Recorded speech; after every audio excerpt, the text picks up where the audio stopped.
Mr. Chiarelli, very interesting event today. What would you say were your key takeaways from the discussion? The key takeaways were an acknowledgement that the energy sector and the electricity sector are in the midst of an evolution, if not a revolution, in terms of technology. Together with the technical issues, there are very significant evolution in some macro political issues. The issue of climate change, for example, is very, very important, and it's the energy and electricity sector play a very important role with respect to that. And particularly, Mr. Beattie raised the question of infrastructure, and I did include in my remarks that Ontario has a very significant, has had, and going forward still has, a very strong infrastructure agenda.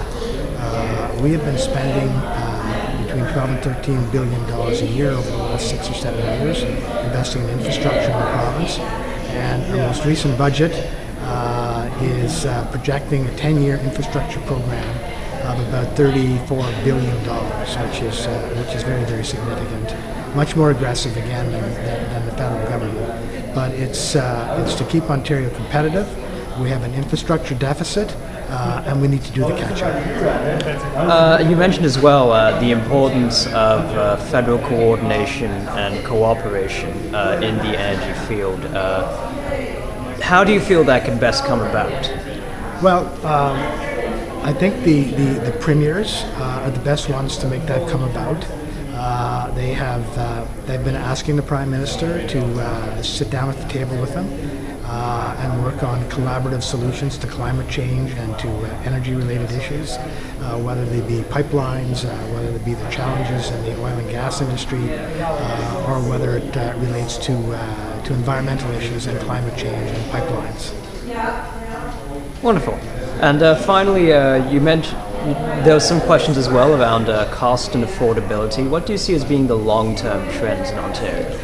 We know what the long-term trend is for Ontario. We have a 20-year projection, which will show starting in about 2 or 3 years that there will be an average increase of about 2.8% in terms of the impact on the bills for people in Ontario.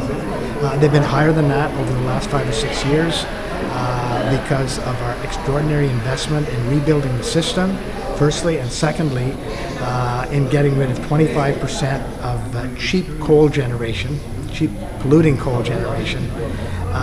And whatever you replace coal with, that 25% of our capacity that we replace it with is more expensive than coal. So that put pressure on prices. And so we have some extraordinary increases that have been going through over the last several years. They might go through for another couple of years, and then they'll taper off. But it's as a result of the investments we've made in having a healthier system and getting rid of dirty coal. Thanks so much, Mr. Chiarelli. Thank you.